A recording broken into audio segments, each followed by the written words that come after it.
Good morning, good afternoon, good evening, whatever time of day it is, wherever you are. Welcome to today's Crypto Blast. It is Thursday, the 24th, I think, of April.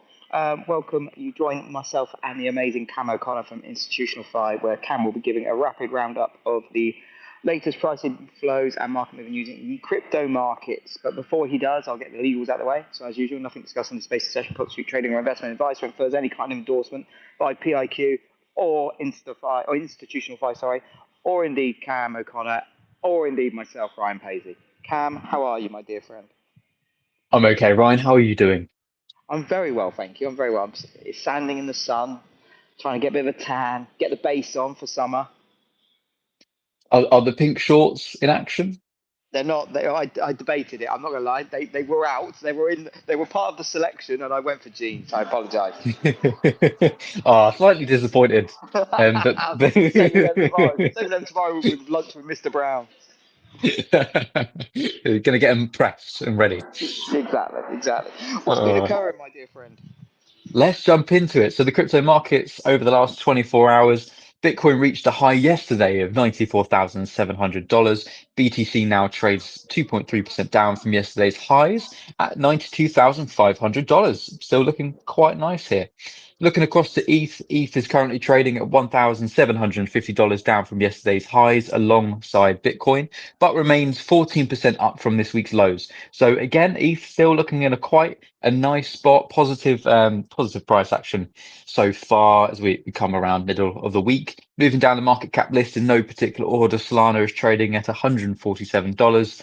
XRP at $2.16, BNB down past the $600 mark now at $597, and PaxG up $20 from yesterday's Spaces call, now trading at $3,361.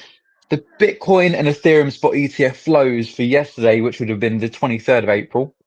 Um, Bitcoin saw $917 million flow in on a net basis to its spot ETF products, up 5 million from from the previous days, so Tuesday's massive intake. And the last time Bitcoin ETFs experienced inflows like this, the price of Bitcoin was trading around $100,000. So maybe a sign of what's to come.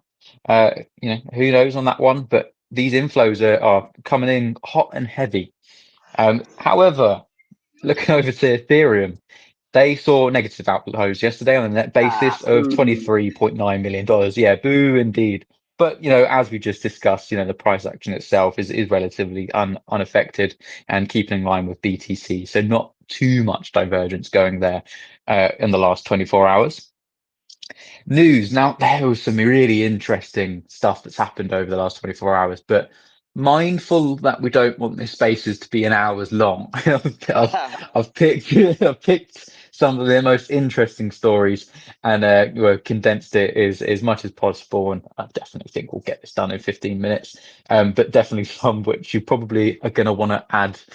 I'm sure some involuntary comments are going to come out Oh, well, you know because me, some of mate. them are I'm the king of those. just shocking.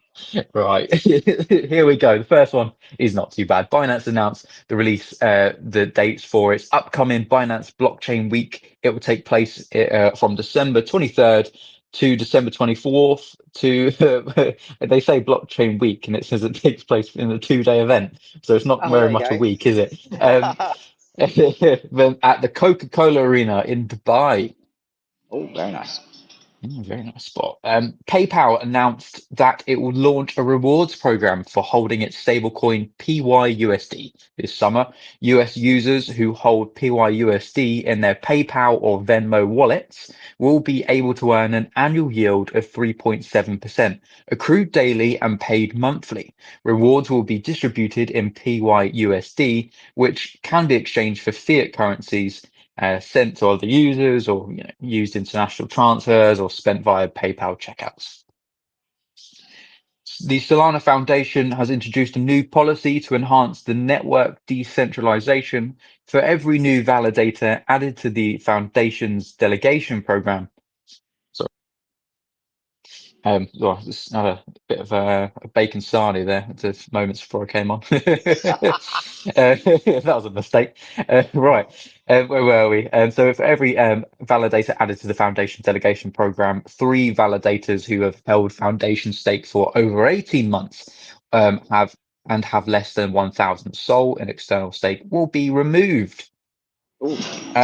In regulatory updates, the US and El Salvador cross-border crypto regulation sandbox proposal is in place. Well, The that's a mouthful. proposed, I know, what a title. The proposed EU and El Salvador cross-border regulatory sandbox discussed over on Tuesday by the SEC Crypto Task Force and El Salvador's, I'm just going to shorten this down to CNAD, Perking law firm and former Goldman Sachs partner Heather Schmidt aims to test crypto regulations through 2 pilot programs, each capped at $10,000. Now, the first involves a US licensed broker obtaining a limited scope digital asset license from the CNAD to create a real estate tokenization platform, enabling fractional ownership of Salvadorian properties. The second allows a small Salvadorian business to raise funds via tokenized equity, testing how such offerings align with US crowdfunding rules.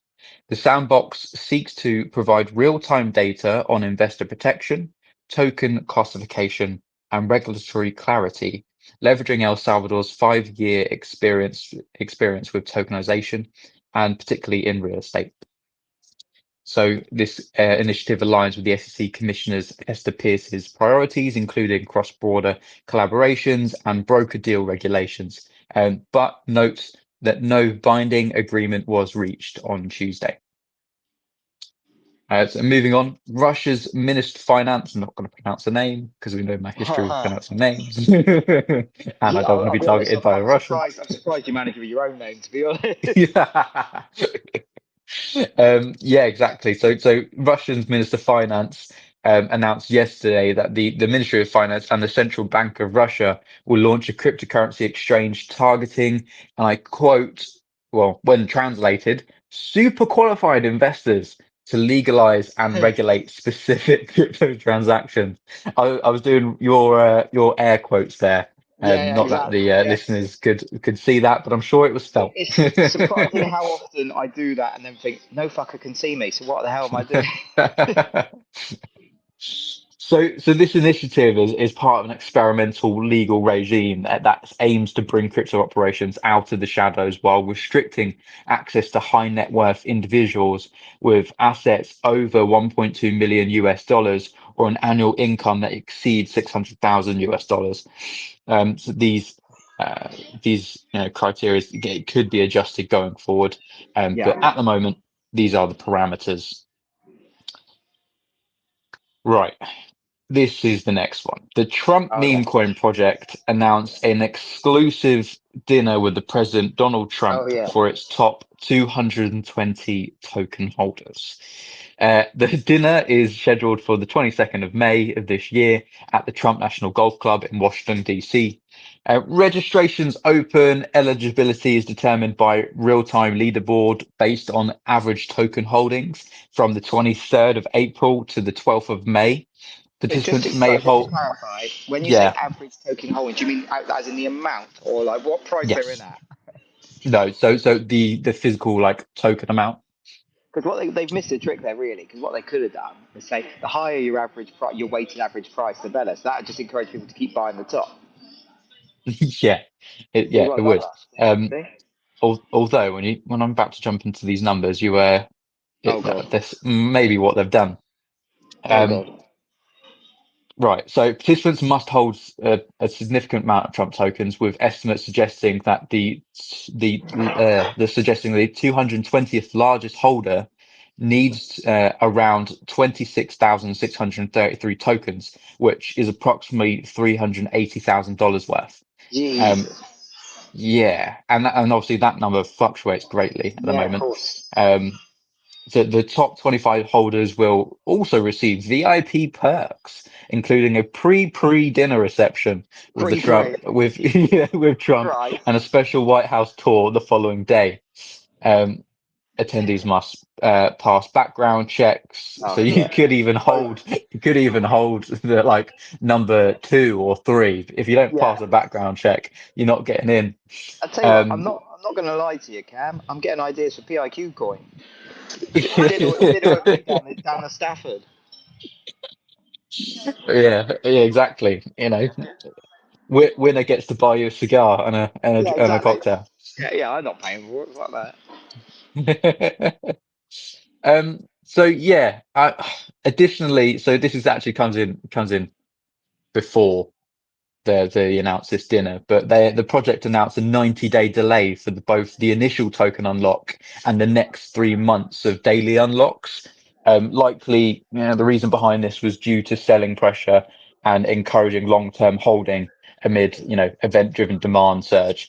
And this follows as the recent unlock of around $311 million worth of tokens, with 80% of the 1 billion token supply held by Trump's affiliate entities like the CIC Digital LLC and the Fight Fight Fight LLC. The announcement, obviously, no doubt, yesterday triggered a massive surge in the price of Trump. And Right. from the lows of the highs, it was a 77% pump, Eesh. which was multiple billions of dollars That's added to the mad. market cap. That is So insane. people want their dinner. People want their dinner. Yeah. Yeah, that is Uh, mad. So yeah, I've got two more news stories. Jack Muller, the founder of Strike, a Bitcoin-focused payment platform, has been appointed CEO of 21 Capital, a new cryptocurrency company that we talked about yesterday, controlled by Tether, the issuer of USDT stablecoin, and backed by major financial players such as SoftBank Group and Cantor Fitzgerald. 21 Capital aims to focus on Bitcoin investments. The company will launch now with $3.6 billion in Bitcoin reserves, up, another 600 million from yesterday's announcement, and plans to go public through a merger with a special purpose acquisition company. Back me up.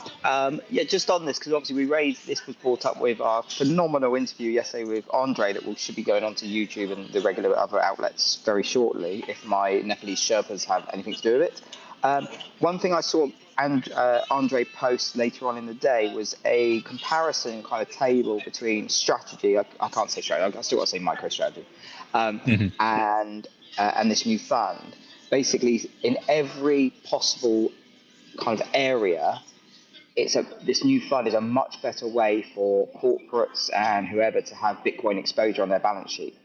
I think there was I'll have to dig it out, but it was a really good comparison table. And yeah, this new fund just pisses all over strategy in terms of those looking to get exposure on the balance sheet. So with them going public, then um, that's gonna increase some competition I in would the say, yeah, strategy Bitcoin standard, I would definitely say arena. so. Based on this, again, you have to dig it out. It was one of the posts Yeah, he put yesterday. But yeah, you kind of look at it and you go, well, hang on. If I'm, the reason for me buying into strategy is because I want Bitcoin on the balance sheet, right? And I'm a corporation or whatever. But you look at the comparison table about what the upside of actually using this 21. Is it 21? Sorry, what's the fund yeah, again called? 21 capital. 21 Capital, yeah. You look at the comparison. There is no way on earth you would choose strategy over capital over 21 Capital. So yeah, I think Salem must be. Well, he'll just use AI and make a few more pictures of himself. But if I was him, I'd be having serious concerns. Yeah, no, 100%. And yeah, we'll have to do a little bit more digging and maybe try and get Jack Muller on the old interviews for Yeah, there you go. PIQ. Absolutely. And lastly, Metaplanet and Corporate announced the purchase of additional Bitcoins added to their corporate treasury, bringing their total number of BTCs held to 5,000, with an average of $85,621. So I imagine they are going to be very, very thankful that the Yeah. price of Bitcoin bounced this week, Oh. it back into the 90s. Yeah. And Absolutely. that is it. That's going to be it from me today. Brilliant. Well, Cam, thank you as always for this rapid roundup of what's going on in the institutional or crypto with a tie on, as we've kind of named it.